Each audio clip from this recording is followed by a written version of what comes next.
Yeah, well, my first camp was under 15, so I think I was 13 years old, and it was terrifying. I don't think at the time I was aware that there was an under 15 camp.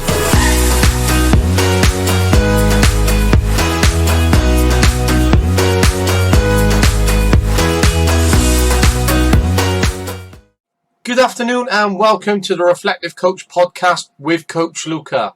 I'm delighted to bring to you another episode of the podcast with Q&A series, Cailin Michie. Cailin is a Scottish footballer. She has come through the Scottish youth football ranks, played for the youth national team in Scotland, has been out in Sweden and currently plays for Glasgow City FC. It was wonderful to speak to Cailin, talking about her journey, her experiences, what has shaped her, her framework, what advice she would give young players, how she took things on board as a 13, 14-year-old and achieving those dreams and working hard, opening up to new experiences by going abroad, something she's never really experienced on her own, but in terms of those development of skills, she had a blast of a time.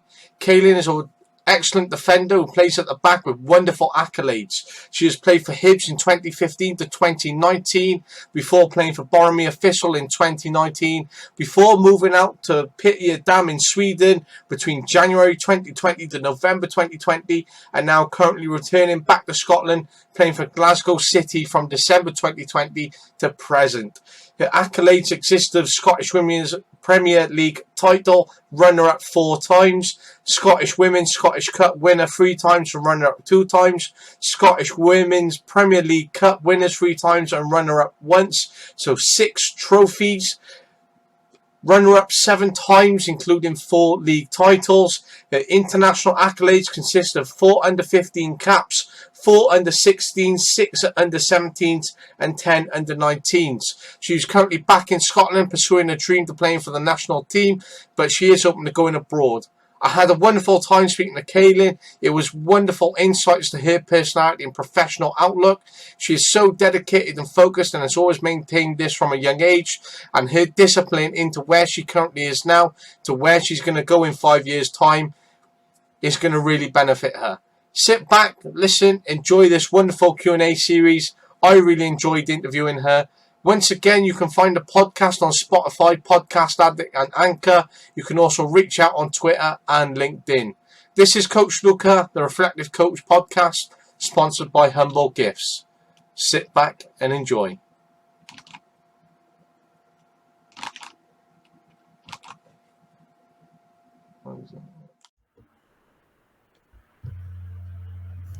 How's your Saturday gone so far? Yeah, it's been quite good. Just gym session in the morning, and then it's been pretty chilled the rest of the day. Meeting up with my sister later on for dinner, so that'd be nice. Sounds a very nice Saturday, to be fair. Yeah, how's yours going? Yeah, it's not too bad. Finding myself with a very rare free weekend as such. Yes. No coaching, no games, so it's nice to, still talk football, but, more freedom to sort of go out and do those things and have some downtime. Yeah. Have you got good weather? Yeah, it's not too bad down here in Wales at the moment. It's not sunny. It's a bit gloomy, but it's not wet or cold or anything, so it's okay here in Wales at the minute. How's it in Scotland? It's actually turned into quite a nice day. It's brightened up. This morning was quite cloudy, but yeah, it's quite good. So is all your youth football off as well? Yeah, all the youth football here in Wales is off. I know, messages were coming through yesterday as the EFL and Premier League started getting called off, and then the youth was slowly getting called off one by one, and coaches are not happy about it, but although we're all complaining about it, there's not really much we can do about it. Yeah. So it's a big shame because obviously a lot of people are identifying that obviously after 2 years of COVID, trying to get kids back in while being participation, and then suddenly calling off a grassroots game. As much as the Queen has died as such, is that contrast of how much of an impact by cancelling these games would it have had? It's a difficult one. Yeah, because I know I was seeing that the cricket was still on, and we've got my family are involved in a local club, and they were saying that because the game was off on Sunday, then they needed to cancel the caterers, and you've got all these other people who are actually got businesses to run, so it is a tricky balance. Absolutely, it's that complete knock-on effect. Even if you were working in the stadium as a steward, or you're behind the bar or something, even Mm-hmm. your hours or pay has been impacted, especially if you're a casual member of staff, because suddenly that working day is gone. And I know, for example, our club secretary shared a tweet which she screenshotted on Twitter earlier. Today I can get plastered in a pub, go to the theatre, attend a rugby match, or take part in a fun run, but I'm not allowed to watch football by postponing games. And that puts it into real contrast. Yeah. And it's just, it's again a difficult one, because it's that politics in football of, if you kept it on, would it have been the right thing? If you pulled it off, it's hard to get that balance, and especially when it comes to football. And as much as we love football, football brings so many challenges with it naturally. Yes. And we saw a lot of that with COVID as well, didn't we? So. No, absolutely. And being a player yourself, you know, I've obviously seen it from the coaching side, but as a player, did you see more, of the political side of how football can be such a difficult place at times?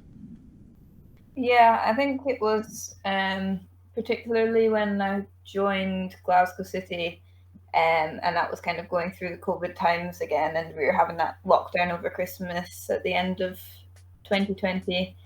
Um, and it was just trying to stage teams back into playing, and the men's sides got going so much more quickly than the women's. And I think even lower league men's sides had started playing, and there was just absolutely no recognition of the fact that you've got professional women's football teams who weren't allowed to start playing. So I remember it took a while for anybody, even like papers or anything, to pick up on it. Um, but yeah, I think we were quite aware then of the disparity between how men's and women's football was getting treated in that COVID time. And that seems to be quite an existing issue, we shall say, amongst women's football, in terms of every female footballer that I've spoken to, is the harsh reality of the fact that it comes down to the men's team for it to impact what the women's team is doing at times. And realistically, it shouldn't be that way. It should be, well, we're the women's and we're doing this, and if the men's are doing that, well, it doesn't impact us as such. And it's that difficult knock-on effect which you're waiting for, that first domino from what happens in the men's football at times to impact what the women's are doing. And that's so unfair in that sense. It's really difficult. Yeah, and I think there was some. It's always difficult with Scotland to try to work out how best our leagues are going to function and things, because I think you do tend to try to compare it to how the men's leagues are looking or what they did. But I mean, you can't really say that Scotland has the most competitive or high caliber league in the world.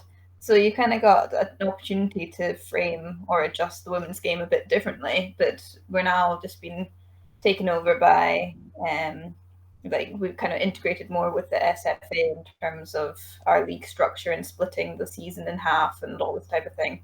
So we'll see how it goes, but it is that kind of path dependency on the men's game that can kind of limit thinking outside of the box, especially in Scottish football, where I think we could develop it a lot better. No, absolutely. And if we take Scottish football and Welsh football, I would say we're exactly the same at the minute. The Welsh Mm. football, even for the men's senior league, it isn't the greatest of league. So even if you took the top club, TNS, and you took the top team from England, i.e. Man City, in contrast, TNS are not even touching what Man City even have. So it's again down to what the similarities are between Wales and England. And we don't have the greatest league here in Wales, and it's about how we're shaping women's football here even now, and how that goes forward. And it's an interesting contrast. If you could come through a professional club like Swansea, like Newport or Cardiff, for example, but then you could be at Crystal Palace over in England. The opportunities for female footballers have by far increased by being in that geographical area.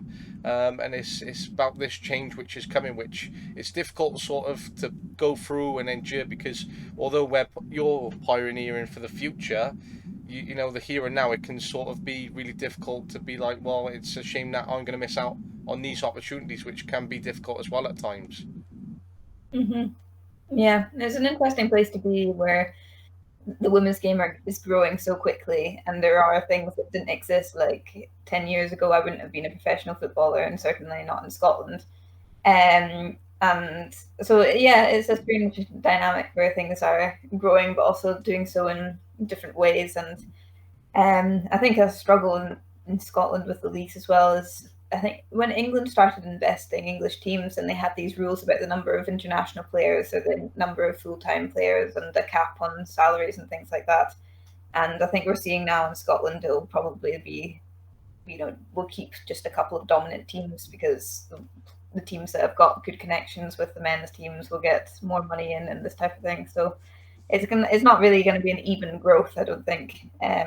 But yeah, it's an interesting time to be part of it and see, especially when I was growing up, the big place that everybody said you could go is America, or that seemed to be the dream place. And now you've got England suddenly become a really competitive league. But before, even just 2018, 2019, if I wanted to be a professional footballer, then I would need to leave Scotland, and probably most likely just before the English league started getting more professional, you'd be going to Scandinavia or to Germany or France or mainland Europe. So it's been a rapid change in the last few years. Yeah. And it's difficult in that sense because, as you say there, you would have to leave to seek these opportunities, and as you say, other footballers have gone out to seek these opportunities in these other countries, and it can be so difficult to sort of go, well, I've got to leave my family, I've got to leave home, I've got to leave my friends behind, I have to do this because there isn't enough opportunities in this area, and it can be so difficult in that sense to sort of uplift, and that sort of led me into a question I had planned was, how did the move to Sweden come about, and the logistics around that. Yeah, well, I was at Hibs at the time, and we played against Piteå, the Swedish team, in the January of 2019 in a friendly. And so I had got contacted. They contacted my agent looking for players, and also one of the people they were looking for was a left back, and I played right or left back. So they contacted my agent in November of 2019, once both our seasons were just coming to a close. And it was just like the most hectic week. I mean, I know that things like this happen in football in terms of change and deals are made very quickly, but in Scotland so far, you could just kind of, nobody was professional in Scotland at all. And you just kind of signed a piece of paper each year saying, oh, yeah, I'm signed with this club, but you had time to think about it. But I got a call from my agents on the Sunday saying there's this team in Sweden and they've booked you a flight if you want to take it to come and see what it's like. And the flight's on Tuesday. So you'll like fly over there, spend Wednesday there, and then come back on Thursday. And at the time, I'm doing my uni work and trying to submit essays. And I'm like, okay, I'll try to get this all done by Monday, so that I can go. But I was really nervous because I'd never, it was 3 flights to get there. You went through from Edinburgh to Norway to Stockholm up to the very north of Sweden. Piteå is 1 degree south of the Arctic Circle, and so it was November time, so it was pitch black and covered in snow. But I'd never, been on a flight alone before, and never mind doing 3 to a place where I wasn't sure where I was going.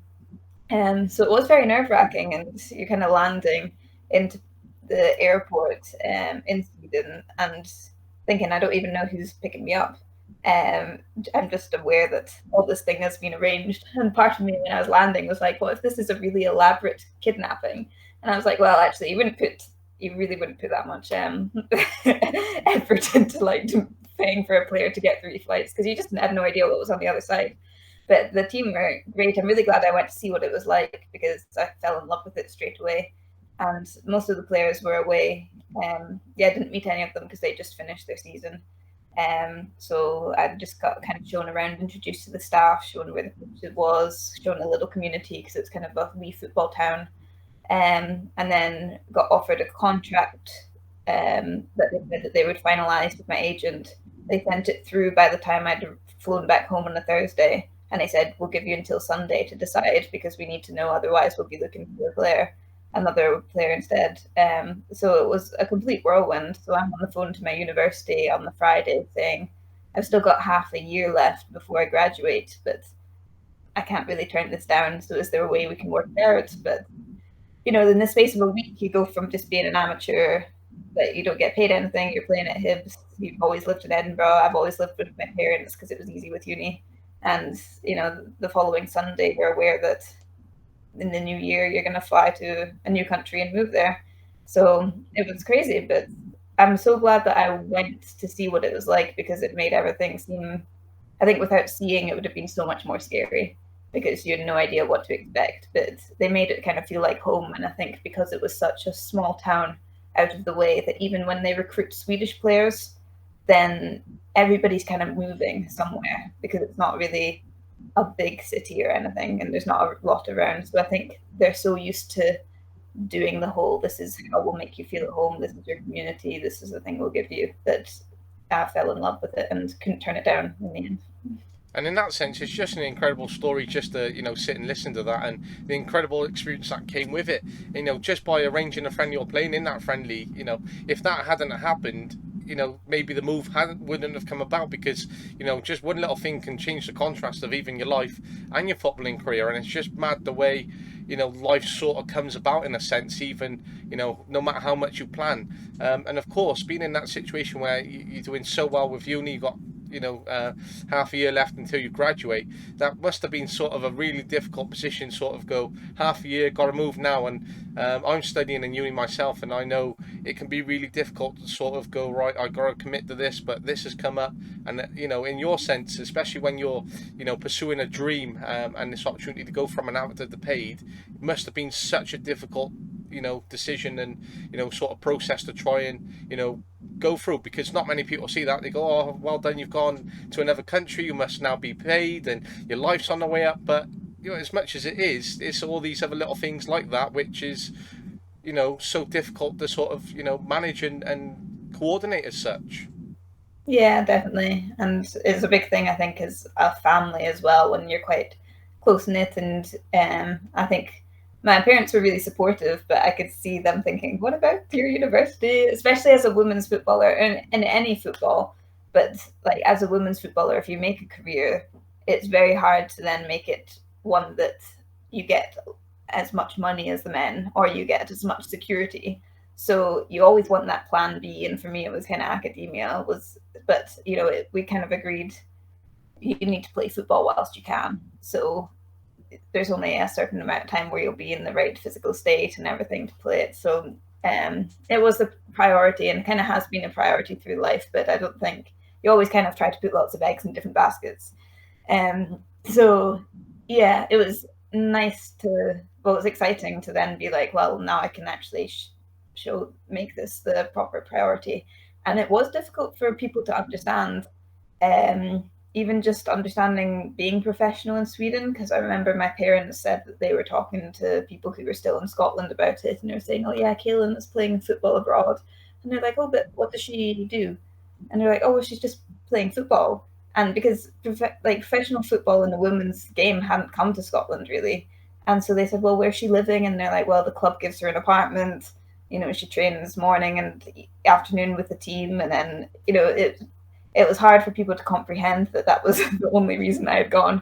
You kind of assume you've got maybe a part-time job on the side or anything. But so it was amazing to experience that for the first time, where you could go to a training session and come home and not have to sprint to one thing to the next. Or I was doing kind of coaching and university work when I was still in Edinburgh, and I remember the first time I went to the gym in Sweden and you had time to just stretch at the end and just kind of sit around a bit. And it was just that suddenly having time for yourself and having time to actually focus on, these are the things I would have done as an athlete if I had the time and the means. And now as a professional player, you can really focus on looking after yourself better and giving everything to the team, whilst instead of having, as I say, so many eggs in different baskets that you're trying to keep afloat depending on where your life goes. And it's those things, rushing about, getting here and there, and trying to get the training, those late nights, and the effects that it can have mentally and physically as well. You're pushing yourself. These late nights, you might not have the greatest sleep. Then you've got a full day. You've been working, you've been coaching, you've been studying, and so much has gone on. And then suddenly you're going training. Then you've had a long week at that point, and you might be playing on a weekend. But then you go into that full-time position, and as you say, you get that downtime. You get to actually be an athlete in that sense, because you're in that full-time position. You can find those benefits, as you say, and people don't really see that when you are playing for the likes of Hibs beforehand, and they just see it as more of a footballer, and it can be tough to the outside world to sort of comprehend what footballers and stripping it back, the person actually goes through. Yeah, and it was a yeah, jam-packed schedule when I was in Edinburgh. I was in the National Performance Academy for football, so it's kind of a selection of maybe around 15 players, 12 to 15 players who get to train in a kind of streamlined to national performance teams. And so the condition of getting that funding was being a student. So we got this thing called winning students funding. So we all had to be at college or university, and they would give us 5 sessions, so like one session each morning, Monday to Friday, 2 strength sessions, 3 pitch sessions, but they would start at 7 a.m. Because they needed to get around your uni work. So like my schedule was up at 6, leave the house 6:30, train 7 till 8:30, and then go straight into university. And then after that, you'd spend the day at uni, and then you'd go into your club in the evening. And within about 3 weeks of being in Sweden, I just didn't know how I did it. You just kind of get into the pattern. But yeah, it was a lot to go through, but also made me appreciate so much kind of having that you learn so much about yourself doing that. You have the discipline, you have to, or like so many different bags were packed before the night before. You need to really have the grasp of time management, and all of these things are great skills, but it was just such a reward to be able to say you've done that section of your life, and now you've got this contract where you can kind of make the most and enjoy, as you say, kind of being that athlete. And it was a different dynamic with being with the players as well, because everybody was rushing around in Hibs. So you'd arrive in the car park, walk to the pitch, do your training session, and get home again, because it was 7 till 8:30 in the evening. Everybody had come from different jobs. So within about 2 weeks of being in Sweden, I'd spent more time with my Swedish teammates off the pitch than I had in the whole 4 years I was at Hibs. It was just crazy because you could actually meet up for dinner, or everybody was there for football. So you needed to be each other's friends and family. Whilst at Hibs, everybody would be like, "Oh, hi," train for an hour and a half, leave again. So it was really interesting to finally be part of a team in such a real sense, and such a kind of immersive sense as well, which was a really new experience for me, because I think I probably had closer friends at university than who were on the football team, just by the way the timings worked of how you were managing, like seeing all your social and football life in Edinburgh.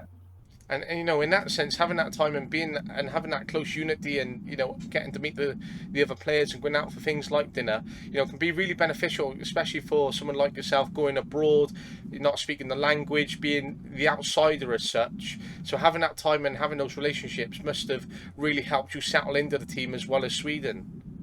Yeah, definitely. And I think again, I'm lucky that it was a small town team, because I'm aware that it might not always be the case. You might be a foreign player going to a team in just a bigger city, and people have actually got their friends and family who live there. But a lot of the players had moved to be in that small town, so it was much more.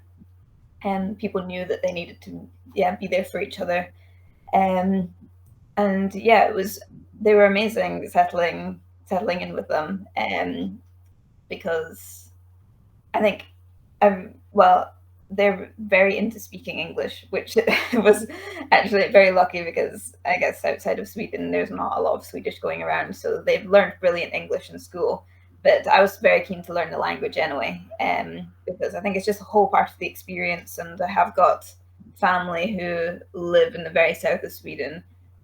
So it was kind of an extra incentive to learn Swedish so that I could kind of speak to them a bit better.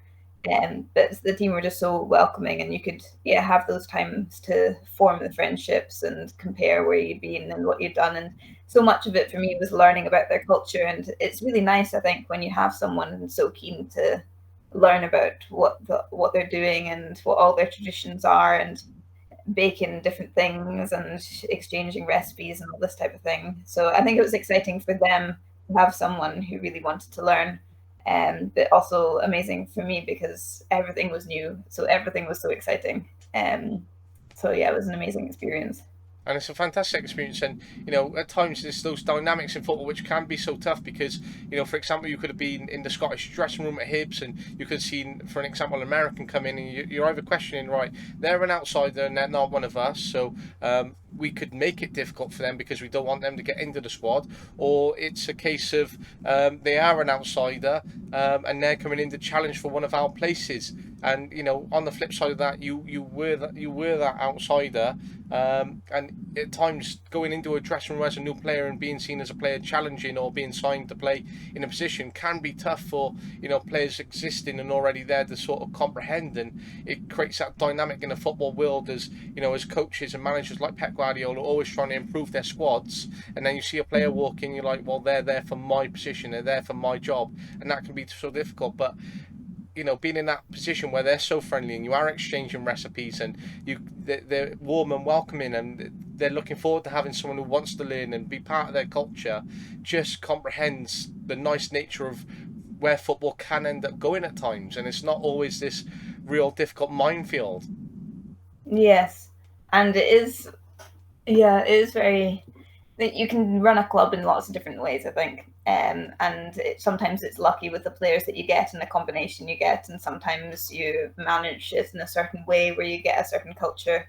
Um, but yeah, in P2, I think it was a special kind of atmosphere and group that you get where that's kind of born into it, where there was a really limited amount of cliques, and I was like, um, asking them if this was what it was always like, and they said actually this year was just a really good year as well, because just the type of players they had, and where there didn't seem to be certain groups that were kind of, yeah, making it maybe a bit more aggressive in the changing room. But there was still competition, of course, for places, but it felt more of a competition for the good of the team.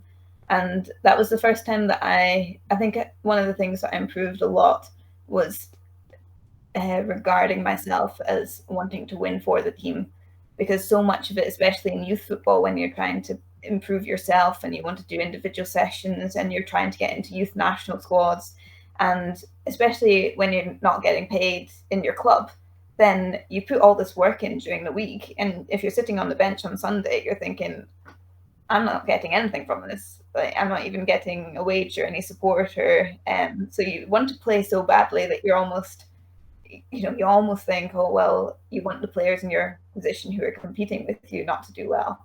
Whilst in Sweden, in that particular team, they kind of made it quite clear that everybody was valued for what they brought. And some games they might have different players in, and there might, of course, they'll play their best team, but everybody felt like if they got the chance, there was something they could contribute that was a bit different. And I think I just really felt there that if I was to perform, it wasn't really for me to improve myself. It was for the team, and it made me a much better teammate off the pitch as well. Because if you were on the bench for a time, or you always just thought, how can I best support the team? Whilst I think in Scotland when I was there, it felt a bit more like if you're not on the pitch, you're just waiting for your time, and it kind of almost trying to stay positive but not really feeling it towards the team. Whilst in this one, I kind of always felt that we were on the same path, and we were all more collaborative in that sense. So I think it was a unique experience in many ways, because I'm aware that you do, as you say, you get the kind of competitive, who are you, what are you doing, and are you going to take my position, dynamics a lot of the time. And I think it takes a bit of luck with what you've got, but also a bit of culture around the team that makes it kind of more focused to, yes, we want to compete, but we want to compete against each other because we want the team to do well, rather than I want to compete against you because I individually want to do well. So that was a different side of football that I think I'd been quite individual before then. And in that sense, is a really good quote there. You want to compete for each other, for us to do well. It creates a real harmony then in terms of the direction that you're going, and trying to work towards that common goal and create that natural environment. Just because you're all sharing that goal, which is really beneficial to the change room that you are creating, and those relationships, because it can be so tough in that sense at times. But now you've come back round, you've come back to Glasgow City. So, in terms of how the move to Glasgow City came about, how did that sort of happen for you leaving Sweden? Was that sort of difficult to leave Sweden, or what were the dynamics around that? Yeah, I think I didn't want a lot of uncertainty, having got my first professional contract. So I wanted to stay professional and keep keep that standard and keep playing. Glasgow City had been interested in me as a player whilst I was playing at Hibs. I'd had a couple of conversations with them at different points in different seasons to see whether actually I would be better suited to Glasgow City and whether to move earlier. But had kind of held, it just hadn't. It was better for me. I had decided to stay at Hibs for the time that I did, and then make the move to Sweden. But they contacted me really early in the year in the league in Sweden. We had got delayed slightly by COVID, but we managed to play in 2020. But I think it was maybe July. It was only a couple, or maybe June, a couple of the games in, and I got contacted by my agent saying that Glasgow City we'd like to offer a contract. And I was thinking, what are you talking about? Because I've only played 2 games here, and I'm loving my time, so I can't make any decisions now. And they came back in maybe August, September time. And at that point, the Swedish league is so tight that like 1 point here or there can jump you up in the table. So we were in a kind of position where we might end up in a relegation battle, at which point for that club, the funding would be limited and foreign players cost more and this type of thing. And the contract that Glasgow City had offered was great, and it was now professional in Scotland, and Celtic and Rangers were investing, and I was just it was kind of the push factors of being concerned that by the end of the season, depending on our position, you might not be offered the funding to stay on in Sweden. And the pull factor of having a team like Glasgow City, who with Scott Booth was calling me up saying that he'd watched my clips and he'd been watching me whilst I was in Sweden, and he could see how I fitted into the squad and things like that. So I made the decision that to come back to Scotland and have a similar contract that I did in Sweden. I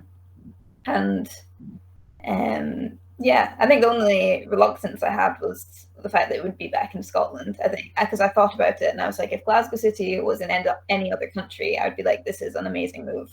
But because I enjoyed so much the newness and the new culture and settling into something and having my own independence in Sweden, and then I was like, oh, Scotland. But actually, the way it turned out then, because I got an apartment in Glasgow and could kind of maintain a professional focus and not kind of I didn't want to seem like I was going backwards, but actually because the league had come up and the professionalism had come up, then it was a good move for me at that time. But I would say in the following year, then I was a bit like almost homesick for Sweden in terms of how exciting it had been and how it was a unique team in the sense of the kind of collaboration and the professionalism and but it was a good move it was a good decision, I think, to still challenge myself further by moving to Glasgow City.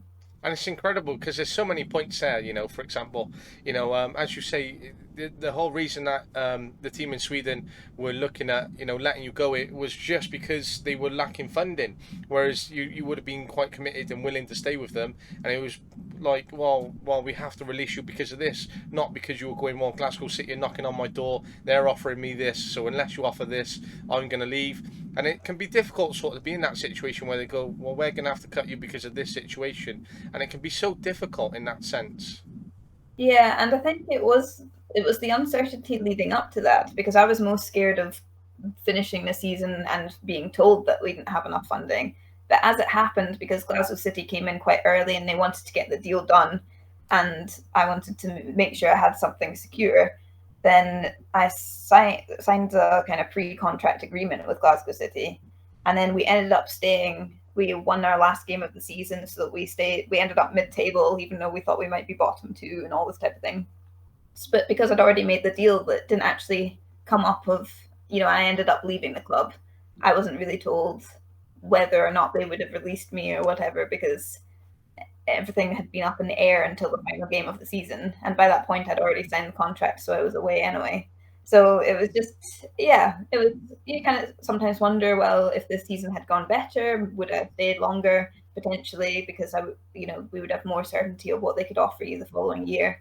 But it would have been nice to stay longer if that was possible, just because you kind of start to settle in to an extent within a year. But from January to kind of November, you could still do with more time, maybe just to like properly make it your own. But the way things were, it just seemed, yeah, with the making sure you had something and being settled and knowing where you were going next was important to me at that time. Um, but I would give Sweden another go in the future, I think, if the opportunity arose. And it just shows that how much you've grown as a person as well. Because as you were saying, you never went on a flight on your own before, and then going on the free flights and being in a different country and all that, and then suddenly you're saying you would go back out to Sweden and you miss being there, and all these other factors that maybe you would have been reluctant to before going out there, and now suddenly going, do you know what, I would do this again. I would like to do it, and it just shows how much it opens up your own mind and personality, and the amount of opportunities which could arise in the future is because of that growth of taking that leap of faith and going, I'm going to give Sweden a try, as well as the fact that I'm pursuing my own goal, which is an amazing contrast in terms of how your personal life and professional life is working out hand in hand. And even though, as you say, going back to Glasgow was a tough decision, sort of to leave a foreign country and to leave that independence and everything that you were enjoying behind, and everything in that sense, it's ended up working out from an outsider's point of view quite perfectly in a way, because you've left Scotland, you've gone and had an amazing opportunity, you've come back to Scotland, you've had success, you've played for national teams, you've done really well in university, so it's all there on the table for you. It's all down to your hard work and determination, but it's an incredible position for yourself to be in, and just shows where your ambitions are, as well as what's in front of you now, which is not every female footballer is in your position. So it's a true testament to what you've done so far. Yeah, yeah. Well, thank you for that, because you kind of often forget how far you've come and forget all the work you've put in. And it was kind of emotional coming back to Scotland. I came to visit, so I left in January, and the only time I could get back was September because of the COVID rules and everything that hit. And it was a bit emotional coming back and remembering the early mornings that you'd left behind and all those years that you'd put in, where it was rushing from one thing to the next and having to compromise so much and invest so much in this dream that may or may not work out and may or not get a professional contract at the end. So yeah, it's nice to remember that you put in so much effort just because, well, also just because you love the game. And it's nice to have that then create so many opportunities, as you say, in the future that, yeah, I feel really lucky to have. And yeah, I guess often we don't look back and feel, because you're kind of always striving for the next thing. But it is nice to look back and kind of feel quite proud that you've managed to make those steps for yourself. And we're quite similar ages as such. I believe you're born in 1998. Yes. So you're actually 2 years younger than me. So, on paper, if I was a manager or coach, and, without looking at any clips as such, on paper, you're the perfect footballer to sign. You've had a domestic experience, you've been abroad, you've played for national teams, you've won leagues, you've been runners up, you've won cups. So, and you obviously being a young player as well, you're ticking all the boxes for a perfect signing, and it just shows where the actual accolades are. Because I was speaking to other interviewees, and they just brush things off as, oh, it's this accolade and it's not seen as this. But accolades can mean so much to people, and especially on paper, when you look at it, you're like, wow, already just at 24, she's achieved all of this. If she goes and continues to have a career like this, then by the time the career ends, her CV and everything on paper will look like this. And it's just incredible to actually put on the table while your accolades are actually so special and actually mean so much. And from an outsider's point of view, it's it's an incredible viewpoint to sort of have from an outsider's perspective.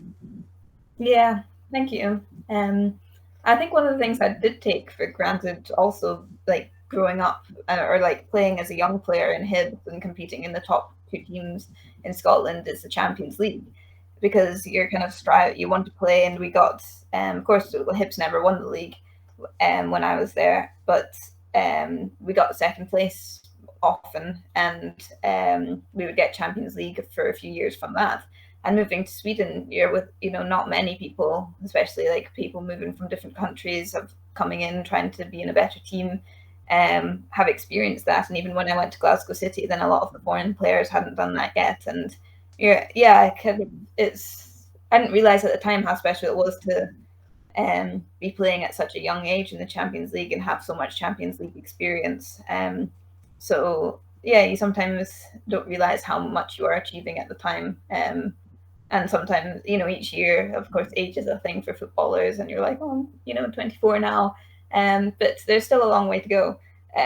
But yeah, it's nice of you to say that I have built up quite a repertoire so far. So it would be nice to keep that going. No, it's amazing. And I really hope it does continue going for you. And when I've spoke to other interviewees, they sort of, left their home country with accolades like you have, and have done so well. And although they've gone abroad and had experiences and really enjoyed it, in a way, they have said that it's taken them further away from the national team than they'd like to be, despite the successes that they've also had abroad. But in your sense, do you feel that coming back to Glasgow City with your national experience of being out in Sweden, as well as playing in the youth setup and having youth caps? Do you think that's going to work more in your favour to get recognised and maybe picked by the national team rather than being abroad? I guess there's pros and cons, because you're kind of right under the nose of the national team coach when you're in Scotland. And of course, you can't ignore, when I was playing with Glasgow City, you can't really ignore people who were, um, in the top team in Glasgow City and playing for them, because it's such a dominant team in Scotland and they do so well. But yeah, I think having the international experience, also being in Sweden, is such a more competitive league. In terms of just how close it is, and every game's really tight. Whilst when I left Scotland, it was really a Hibs against Glasgow City type battle, and sometimes you'd get Celtic contributing and making it a tough game. But like often the league was between the two of us until Celtic and Rangers recently invested, and it's kind of flung everything a bit more open. So there's kind of pros and cons in that sense. But yeah, because I suppose sometimes I know I've heard that sometimes the national team manager really encourages still people to play in more competitive leagues or ones of a higher standard. But I think if you look at some of the players that have Scotland have produced, even still playing domestically, it shows you what you can achieve. Like the likes of Joe Love and Haley Lauder and Leanne Crichton and people who have some of them have been played abroad as well, but come back to Glasgow City or other domestic teams and performed well and got into the national team. Then it's kind of pros and cons of both, I think. And it's sometimes useful to be close to home, especially if you're kind of on the fringes of a Scotland national team and some player drops out, then it's quite easy to get someone domestic or gets an injury, just like to stick you on a plane. But then also being able to say, yeah, I'm in a more competitive league or one that the manager views as a higher standard. But it's all it can sometimes be based on the views of the manager, I suppose, and we've had a few different ones in recent years. So a bit of luck sometimes and a bit of circumstance, but I guess it's always down to what you make of it, and trying to perform as best you can in whatever environment it is. And that's again, incredible points within itself. It's difficult to sort of go, do you know what, I want to stay here or not, or I might need to stay here to impress a national manager because I'm right under the nose of it, and with the experiences that I've had and playing for Glasgow City, I might be recognised and hopefully get a call up, or to go abroad and experience life and maybe be pushed away from a international call up, regardless of who the manager is and what their outlook is, can be so difficult to weigh up what you're doing in life in terms of professionally as well, the experiences. But when you have a national team manager who's when I understand the Scottish League isn't as competitive as for example, this over in Spain, for example. So if you went out there, I'd completely understand it. You wouldn't be pushed away from the national team. You might be under the spotlight even more because we might spend more time looking at you. So it's really beneficial to have that manager who understands the moves that might come around and would be supportive of that. Yeah, and I know that when Alison Yule was manager, she helped a lot with players because she was Swedish. She kind of helped arrange them, or kind of talk to other clubs and help get people experience abroad and things like that. So, yeah, I think it's important to have a national team manager, like you say, who appreciates all these dynamics, and who kind of also sees what's best for you, because sometimes it might be tempting to move to a different country too early or to a team that doesn't fit you. And it's hard to know whether the opportunity to move abroad is the one that's correct for you, or one that's going to not provide you with the game time or the experience that you need at that time. Yeah, and it's difficult to gauge that until you go and try it, I suppose. But it's nice to have, if there's support available in terms of national team managers and advice like that, then I think a lot of people would appreciate that. And it's great to have someone so supportive like that who would help seek that support and be in that position. But as a young player yourself, coming through into the national teams, did you really enjoy the experience? It's an amazing achievement, but sometimes going out national, being in a dressing room full of other players which you've never met before, travelling, can be off-putting at times or a little bit scary, especially at a young age, and being on camp. So it can be off-putting, which I've seen and had discussions with players. They don't really enjoy it as much as they should do or can, because of everything that surrounds it. So, in your experience, was it a really enjoyable experience, or was it quite difficult at times, especially considering your age? Yeah, well, my first camp was under 15, so I think I was 13 years old, and it was terrifying. I don't think at the time I was aware that there was an under 15 national team, to be honest. I got a letter through the door and I was like, what's this? But I was, yeah, especially when I was up until I was 17, then I played for a local, well, smaller club called Barmere Thistle in Edinburgh, and they weren't at that point because they were quite new. They were only made in 2007. Didn't have a lot of players who were in the regional or national squads. So I was the only player from my club who was going to these trials. So it was, like you say, completely a whole new bunch of players. Like there was maybe 5 or 6 Celtic players, Hibs players, Rangers players who all knew each other and could help there. And I was the only one from this smaller club.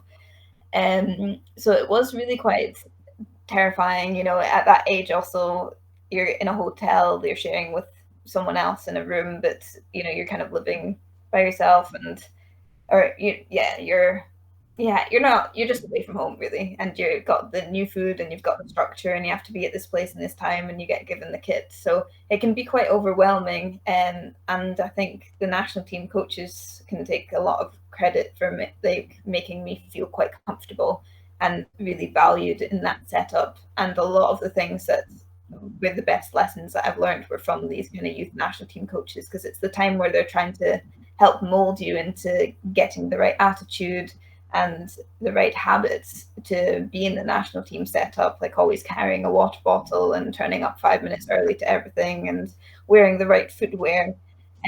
Because looking back, I guess I didn't realize how young we were.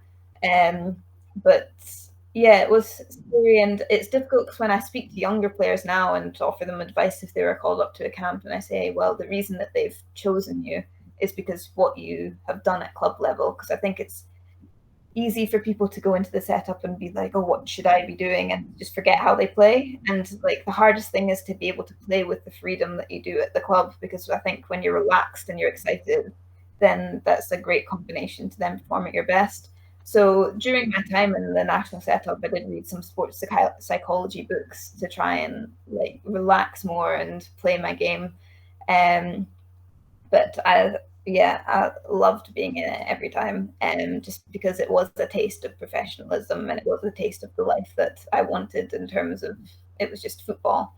And yeah, I learned so much. And yeah, it was an amazing experience, just like singing your anthem and getting a strip and all this type of thing. And the traveling as well was so exciting. And it was only really when I was in the kind of under 17 and under 19 um, squads where we would go to the Euros qualifiers and be away for a week or so, and every few months, and doing the different rounds, that my friends at school suddenly thought, oh, so is this football thing actually serious?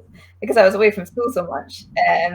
So yeah, it was quite funny, I think, when I was younger, and I would kind of go and experience my first cap in Germany and come back, and I'd like walk to school and just assume everybody would know who I was, because I was like, I've just played against Germany. But of course, you're still just a minor, 13-year-old girl who like has played, but women's football isn't on the radar at all, and your teachers don't really understand quite what you're doing. And yeah, it's interesting, but I do think that for me, the setup really suited me, because I really I'm a receptive player in terms of taking things on board. So I think that hit well with a lot of national team coaches, in that they'd ask what they wanted from me and I would be keen to deliver it. And I wanted to learn, and I had a very professional attitude all the way through. So yeah, it suited me and I enjoyed it a lot. But I do think that it's hard to relax enough to actually perform in that environment, because you just, the whole occasion and the whole competing with others, and suddenly surrounded by the best players in the country, can be quite overwhelming at the same time. And again, there's so many points in there which you make, which are fascinating just to hear from the inside, and from your experience and the time that you had. And it's great that you've enjoyed it, and the fact that it suited you.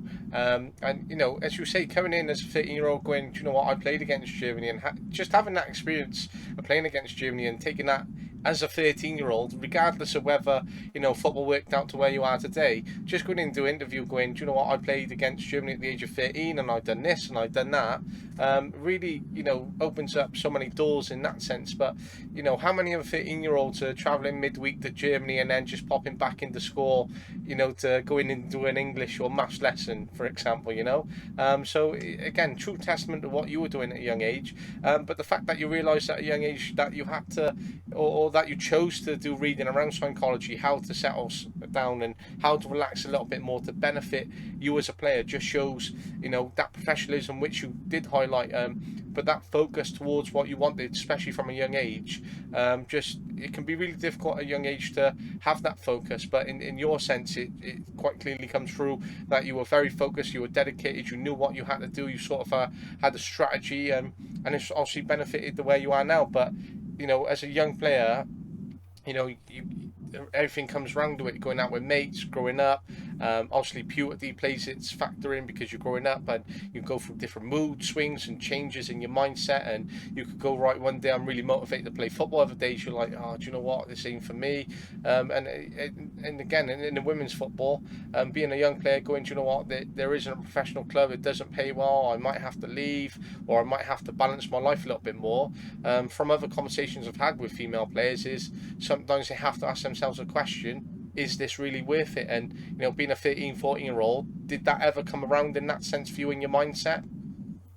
I think when I was younger, I just loved it so much that I kind of knew that it was one of the things I enjoyed most, and it was such an outlet for all this kind of school stresses and things. Like, football didn't come with any stress or anything for me. I think the environment that I played in growing up was lucky in that sense, that I just always felt like I could just go and be me and express myself.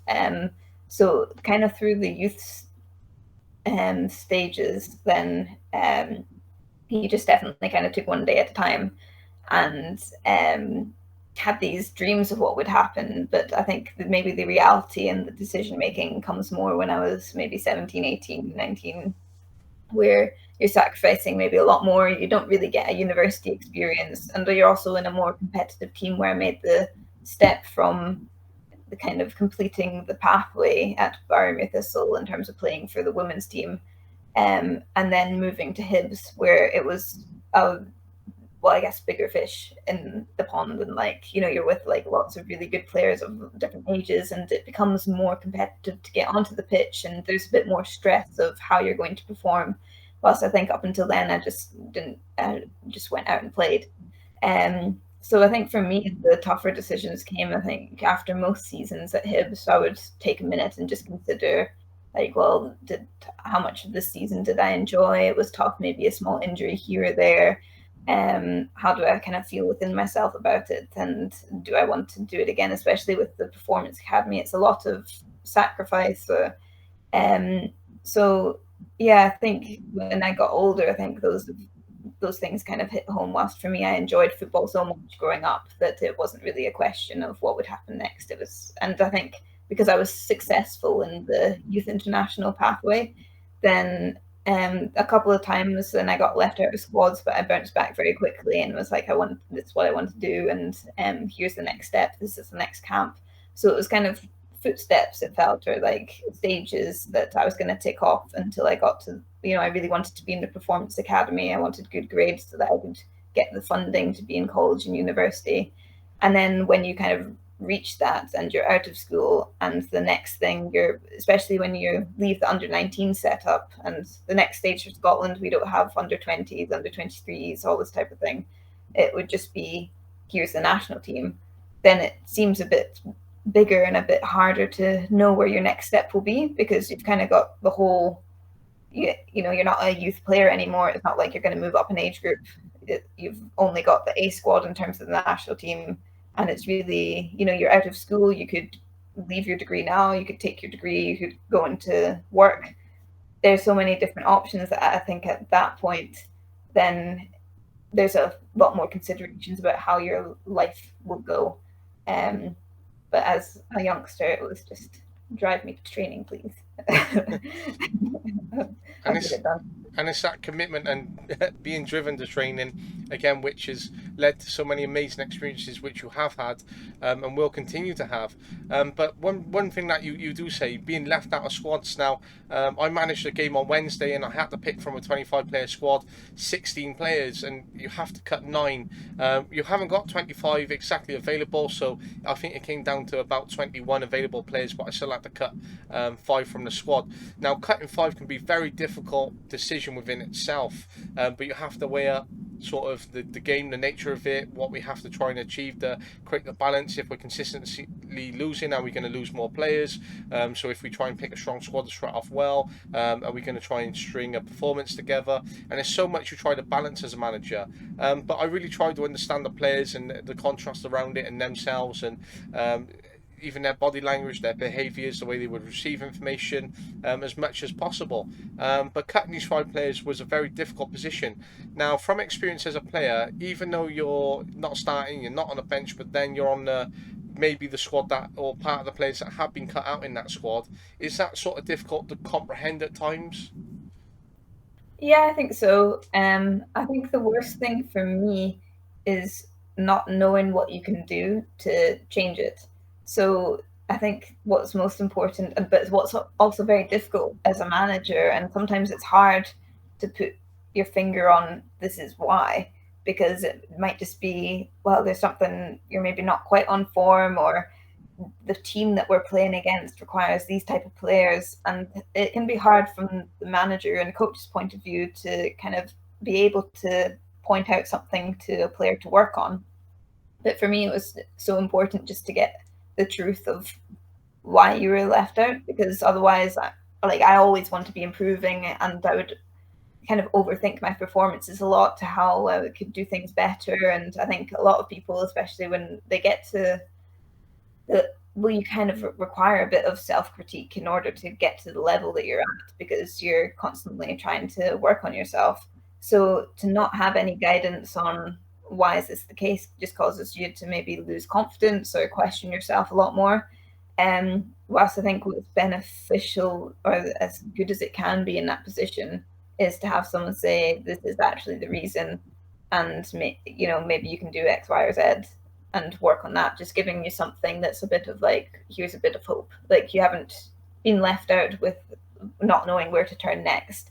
And it's a bit easier to take, or a bit more, you can quickly turn the disappointment more quickly into motivation if you've got an aim after it. But I think if you're just kind of dropped, or maybe if you're not even on the bench frequently or something, then it can be a bit like you're banging your head against the wall, like not sure what's going on.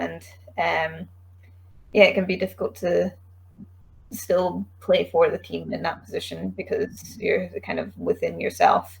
And it can be difficult to get out of that. But I've had times where in Sweden I think I was in the stand once, because they said to me that I just looked like I needed a mental break. So they said, well, we could have put you on the bench for this game because we wanted to rest you from the last one anyway. But we think in order to help you completely switch off, just go in the stand. And then I've had other managers, like during Glasgow City, the first few months I'd had just like a virus for a few weeks, but it meant I knew I was kind of off my game. And so Scott Booth had called and he was like, you're just not on form. And I was like, no, I completely agree. But at least you can say that to me and we can say, right, where are we going to go next? And it's more collaborative. So yeah, I think the hardest thing is when you don't know why, or you're not sure what you can do in order to change the manager's opinion. That makes it the most difficult. And that's a great point and a great piece of advice for anyone listening to sort of take away from this about having that collaboration and that understanding to talk about what's next and how to go forward, and having those open conversations. There's sometimes just approaching the coach or the gaffer and just saying, do you know what? Why was I dropped, or what could I do to improve? Can be the best way forward and best solution, rather than going, do you know what? I was dropped. That was it. My performances are terrible. I'm not gonna work as hard in training next week because I'm feeling demotivated. Whereas you could just have that honest conversation and feel much more motivated to spur on and push into that squad rather than trying to hide away from it as such. Yeah. Or even just start questioning all the things, because you might think maybe, well, I need to improve this, and you'd be on a completely different wavelength from your coach, and they're thinking, why is she suddenly doing that? And it's because you're thinking, well, I better change this part of my game. So yeah, open and honest communication, I think, is key. And in that sense, I know we've been speaking for almost an hour now, but before I let you go, a couple of questions. Who do you support? So my parents were raised in Aberdeen, so although I'm born and raised in Edinburgh, then I'm in Scottish football. I think I've been given an Aberdeen fan status, although I can't say I know much about their team. But from that, my dad was then a fan of Manchester United with the Sir Alex Ferguson link. So I more keenly watch Manchester United. So unfortunately, we got a Man United fan with us. When you were growing up, who was your role model? Well, Cristiano Ronaldo and Kim Little for the women's game. Two fantastic role models, and in that sense, in terms of the attacking position played for Ronaldo, for example, did it always inspire you to want to be an attacking player, or was it always in your head to be defensive? I think I quite liked having the creativity of. I played centre midfield for most of my youth years, and then kind of played with the national team in fullback, and also moved into fullback with Hibs. But that was really because I think, well, that was lots of different reasons, but I think I'd generated quite a um, passing player type of game from the midfield work, having kind of been inspired and excited, I suppose, by the attacking skills of Ronaldo. Although I can't claim that I'm one who often pulls out a step over or anything, but I think he made the game exciting for me. But I think I ended up being a very reliable player, and one who was so determined and hated to lose so much that being a defender also suited me. And in that sense, then, more clean sheets or more goals by the end of your career? Well, I love scoring a goal, but I think because I want to win so much, then clean sheets, because at least then you can't lose. 10 Scottish League titles or 10 years in Spain with no titles? 10 Scottish League titles, I think. Yeah? Yeah, 10 Scottish League titles, yeah. Because, yeah, I mean, you could be in anywhere in Spain, couldn't you? Yeah. But, Okay, and the final one. Do you have any superstitions as a player? um, not particularly. I think I've quite learned to take the game as it is. And I think sometimes I try to make rules for myself, like, oh, I felt this way, or I ate this before a game. And then on one random occasion, I'll have something different and the game will go well. And I'll be like, what does that mean? So for me, it's much easier just to be like, the game, everything is kind of out to my control. And I know that I play best when I'm excited and relaxed. But that's not really a superstition. That's kind of an aim. And I suppose I try to get into the ways I try to get into that mindset kind of changes day by day. So not really. I just go and play. Fantastic. I'm really appreciative of your time. I know that you have a busy schedule just in your life in itself. Anyone involved in football has a busy, busy schedule. But I really hope you have some downtime and that you enjoy the restaurant and the meal later. But it's been really, really great speaking to you. It's been fascinating. Again, on paper, everything just within itself ticks every box and makes you a £100 million player in my eyes. But just listening and watching this as well, getting it out, it's now 200 million. Amazing accolades achieved, and true testament to yourself. And I've enjoyed every second. But I'm wishing you the best of luck for the year ahead. But it was a great hour or so to spend on my free Saturday. Better than watching the football. Thank you so much. Well, I've had a great time as well. Thank you. No worries. Thank you very much. Well, take care, and I'll definitely keep on top of what you're doing this year. But best of luck, and again, thank you from me. Perfect. Thanks so much. No worries. Thank you. Bye. Bye.